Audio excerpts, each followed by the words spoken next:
भाई हेम सिंह बढ़ाना जी, हमारे पूर्व अध्यक्ष अशोक जी, संजय नरूका जी, हमारे भाई बनाराम जी, यहाँ पर उपस्थित सभी पंचायत समिति के प्रधान, हमारे पूर्व अध्यक्ष इंद्रजीत जी, हमारे यहाँ पर नाम नहीं भी ले पाया दोनों जिलाध्यक्ष महासिंह जी और अशोक गुप्ता जी, और उपस्थित हमारे नई जिला कार्यकारिणी के सभी सम्मानित कार्यकर्ता भाइयों थे। माननीय अध्यक्ष जी को आज जयपुर भी निकलना है, क्योंकि जिस विचार को लेकर के काम हम लोगों ने किया है उसको लगातार साधना के रूप में कईयों ने अपने जीवन में जिया। ऐसे हमारे संघ के एक श्रेष्ठ राजस्थान के प्रचारक माणिक जी, जो 1965 से लगातार 60 साल तक उन्होंने एक अपने जीवन को समर्पित करके जीवन जिया। उनकी आज प्रार्थना सभा है। हम अलवर के भी सभी कार्यकर्ता अपनी संवेदना व्यक्त करते हैं और अध्यक्ष जी को कहते हैं कि हमारा भी वहां पर जाकर के वो प्रतिनिधित्व करें। मैं देख रहा हूं कि यहाँ पर सभी कार्यकर्ता नई कार्यकारिणी के दायित्व को लेकर के उपस्थित हुए। जब देश आजाद हुआ था तो इस देश में 1200 राजनीतिक पार्टियां रजिस्टर्ड हुई। आप कल्पना कर सकते हैं, पंचायत से लेके पार्लियामेंट तक उस समय पूरे देश में कोई एक पार्टी होती थी तो कांग्रेस होती थी।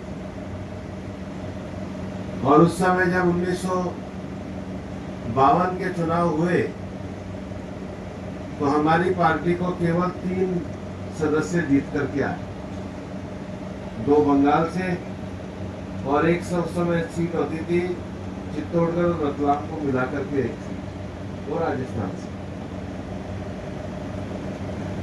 और कई दल ऐसे थे, कम्युनिस्ट पार्टी ऐसे थी, समाजवादी ऐसे थे, सुचेता कृपलानी जी के नेतृत्व में दल बना था, वो ऐसा था, स्वतंत्र पार्टी इतना बड़ा दल था। अनेकों राजनीतिक पार्टियों के उस मेले में भारतीय जनता पार्टी के केवल 3 सदस्य थे। और ये पार्टी जब बनी तो इस पार्टी का एक सबसे बड़ा बलिदान रहा कि हमारी पार्टी के पहले संस्थापक अध्यक्ष डॉक्टर श्यामा प्रसाद मुखर्जी 52 में वो चुनकर के आए, संविधान सभा के सदस्य रहे, लेकिन चुनकर आने के बाद जम्मू कश्मीर में देश की एकता के लिए उनका बलिदान हुआ। पार्टी का कोई नेतृत्व करने वाला भी नहीं, पार्टी को चलाने वाले केवल कुछ नौजवान समर्पित संकल्पित लोगों ने आगे बढ़ाने को तय किया। और पंडित दीनदयाल उपाध्याय के नेतृत्व में ये संकल्प की यात्रा, अनेक अध्यक्ष आए। उस समय श्यामा प्रसाद जी के बाद तो मौलीचंद शर्मा जी आए, बचराज जी व्यास आए। उस समय अनेक विद्वान आए, भाई रघुवीर आए, और आने के साथ ही उनका भी एक्सीडेंट हो गया विदिशा के पास। आप इस पार्टी के इतिहास को देखेंगे तो पार्टी ने लगातार अपने लोगों को खोया, लेकिन एक संकल्प के साथ लोग आगे बढ़ते रहे। वो संकल्प इस भारत को महान बनाने का संकल्प था। वो संकल्प उन सब मान्यताओं को स्थापित करने का संकल्प था जो मां भारती को दुनिया में सर्वश्रेष्ठ स्थान दिला सके। और ऐसा नहीं है, हम लोगों के आंदोलन भी हुए और 75 का 74 का ऐसा दौर भी आया, इमरजेंसी का दौर था। उस इमरजेंसी के दौर के अंतर्गत आप मान करके चलिए पूरे तरीके से जनसंघ के कार्यकर्ताओं को, संघ के कार्यकर्ताओं को रोंदने का काम किया। अनेकों लालच दिए गए, अनेकों यात्राएं दी गई। लोगों ने अपना व्यवसाय खोया, लोगों ने परिवार खोया, लोगों ने यात्रा सही, लोगों ने वेदना सही, लेकिन लोगों ने इस राष्ट्रीय राजनीतिक विचार को आगे बढ़ाने के संकल्प को कभी पीछे नहीं छोड़ा। ये भारतीय जनता पार्टी की विचार यात्रा थी और इतनी बड़ी विचार यात्रा किसी पार्टी में देखने को नहीं मिलेगी। जनसंघ में जब हमारा आगे बढ़ने का मौका आया और देश में इमरजेंसी लगाकर इंदिरा गांधी ने पूरे देश के लोकतंत्र की हत्या करी, तो देश के लोकतंत्र को बचाने के लिए जनसंघ ने अपने आप को जनता पार्टी में विलय कर दिया। पार्टी को विलय होना मंजूर हुआ, लेकिन देश के लोकतंत्र को बचाने के लिए हमने कोई कमी नहीं छोड़ी। और 1980 में एक ऐसा दौर भी आया जब हमारे लोगों को कहा गया, हमने पूरी तरीके से जनता पार्टी को बचाने की बात करी, जब लोगों को यह कहा गया कि आपको विचारधारा के साथ समझौता करना पड़ेगा, विचारधारा से समझौता करना स्वीकार नहीं किया।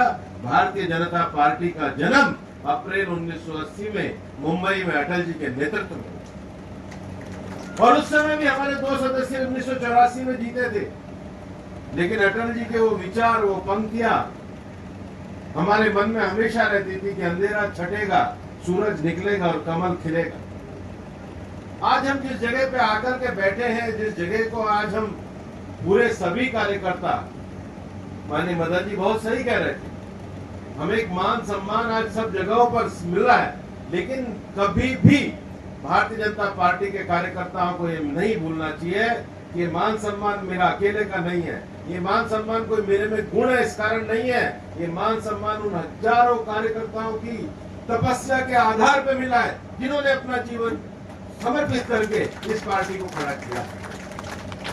और इसलिए इस पार्टी में काम करने वाले हर कार्यकर्ता के मन में लगातार देश को आगे बढ़ाने का भाव, अपनी पार्टी के संगठन, अपनी नीति, अपने नियमों को आगे बढ़ाने का भाव रहेगा।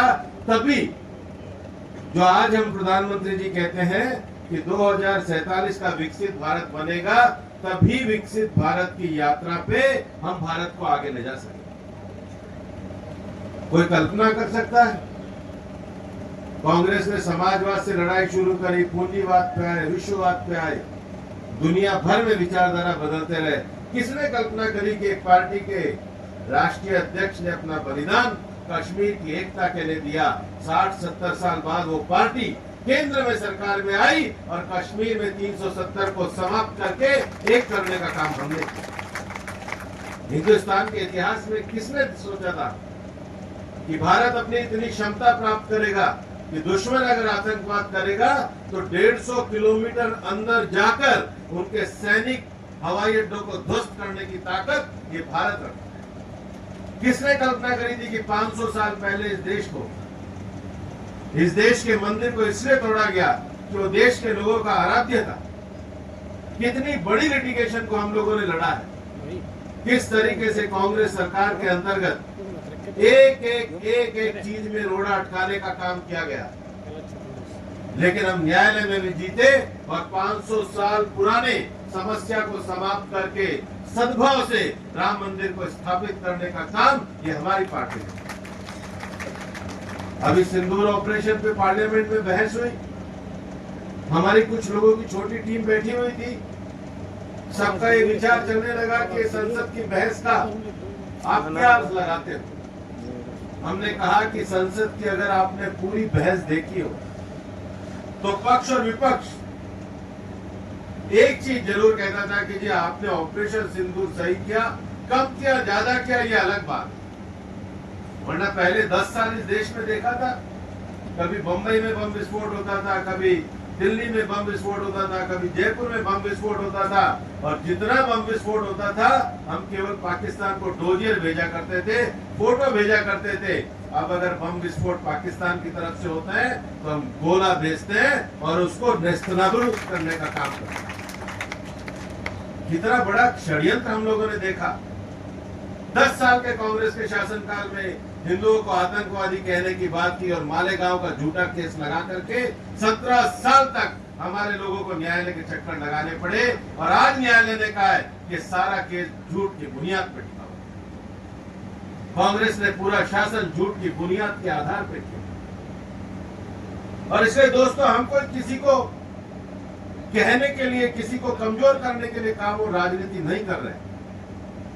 हमारी राजनीति लोगों के जीवन में परिवर्तन लाने के लिए, हमारी राजनीति अंतिम छोर पर खड़े हुए व्यक्ति तक शासन की सारी सुविधाओं को पहुंचाने के लिए, हमारी राजनीति एक विचार की यात्रा को आगे बढ़ाने के लिए और भारत के वसुधैव कुटुंबकम के भाव को आगे स्थापित करने की राजनीति। और इसलिए राजनीति किसी एक व्यक्ति की नहीं हो सकती, ये राजनीति किसी एक परिवार की नहीं हो सकती, ये राजनीति किसी एक विरासत की नहीं हो सकती। जो भारतीय जनता पार्टी का कार्यकर्ता काम करेगा, अपना पसीना बहाएगा, पार्टी उसको सम्मान देकर आगे बढ़ाएगी, उसके नेतृत्व को बढ़ाएगी, उसके लिए राजनीति। हम मंच पे तीनों आदमी बैठे, इसी बात के उदाहरण है। मदन जी को तो पता भी नहीं था कि राज्यसभा बनाएंगे, और राज्यसभा बनी तो मैंने कहा मदन जी बड़ा काम होने वाला है। बोले क्या होने वाला है? मैंने कहा देखो जी, मेरे को भी ऐसा लग रहा है। और मदन जी बोले मैं 2013 में तक पंचारिया जी को फोन किया, सुदाम सिंह जी के साथ, कि पंचारिया जी कहाँ? बोले मैं कहीं जैसलमेर का, नहीं बाहर थे, मैं गांव में था। बोले जल्दी आ जाओ, कल आपकी टिकट बन गई। तो इनका मुझे दोबारा फोन आया रात को, बोले भाई साहब मेरा ही फॉर्म भरवा रहे हो, किसी और का भरवा रहे हो? ये पार्टी में आप किसी को भी देखिए, जिस कार्यकर्ता ने काम किया, कार्यकर्ता को कहने की जरूरत नहीं पड़ी है, किसी कार्यकर्ता को कहने की जरूरत नहीं पड़ी है कि मेरे को बनाया जाए, अपने आप कार्यकर्ताओं को बनाया जाता है। और मैं तो इस बात का उदाहरण हूं। मुझे कहा अलवर जाके लड़ो, मैं अलवर आया, हजारों कार्यकर्ताओं ने मेरे चुनाव में मेहनत करके मुझे विजय बनाने का काम किया। पार्टी का, ये कार्यकर्ताओं का सम्मान, ये कार्यकर्ताओं की भावना। आज हिंदुस्तान में हम सबसे बड़ी पार्टी बनकर तीसरी बार जीते हैं, और ये कार्यकर्ताओं की ताकत है, जिसके आधार पे हमारे अमित शाह जी कहते हैं कि कांग्रेस वालों को चिंता करने की जरूरत नहीं है, आने वाले 30 साल भी भारतीय जनता पार्टी ही इस देश में शासन करते रहेगी। हम उन सब मूल्यों को आगे बढ़ाने वाले हैं, हम उन सब विचारों को आगे बढ़ाने वाले हैं। और प्रधानमंत्री जी के मन में बिल्कुल सीधा भाव है कि हमें 2 लाख ऐसे नए युवाओं को राजनीति में आगे लाना है, जिनके परिवार से कभी कोई राजनीति में नहीं रहा। उन लोगों को आगे बढ़ाना है, पंचायत से लेकर पार्लियामेंट तक। और हमने महिलाओं का 33% के आरक्षण के सपने को पूरा किया है, और 2019 में ये 33% आरक्षण देश में महिला नेतृत्व को आगे बढ़ाने का एक मील का पत्थर साबित है। और इसलिए समाज के हर वर्ग को, कई बार लोग गलतफहमी में आ जाते हैं, कांग्रेस के लोगों को लगता है कि SC ST बीजेपी के साथ नहीं है। मैं गया मध्य प्रदेश के चुनाव में, मैंने कहा कि अगर शेड्यूल ट्राइब नहीं होते तो हम क्या मध्य प्रदेश में 29 के 29 लाते? क्या छत्तीसगढ़ में 11 की 11 लाते? अरे भारतीय जनता पार्टी लोकसभा का चुनाव चल रहा था, जहाँ पे 100% शेड्यूल ट्राइब है, अरुणाचल प्रदेश, हमने तीसरी बार सरकार बनाई और 90% विधानसभा की सीटें जीती। ये हम लोगों को क्या सिखाएंगे? हम समाज के हर वर्ग के लिए काम करने की भावना लेकर के आगे बढ़ने वाले कार्यकर्ता हैं। और इसलिए मैं आपको एक कहना चाहता हूं, लोग कहते हैं 11 साल में क्या परिवर्तन हुआ? 11 साल में हमने महिलाओं को, 10 करोड़ महिलाओं को उज्ज्वला के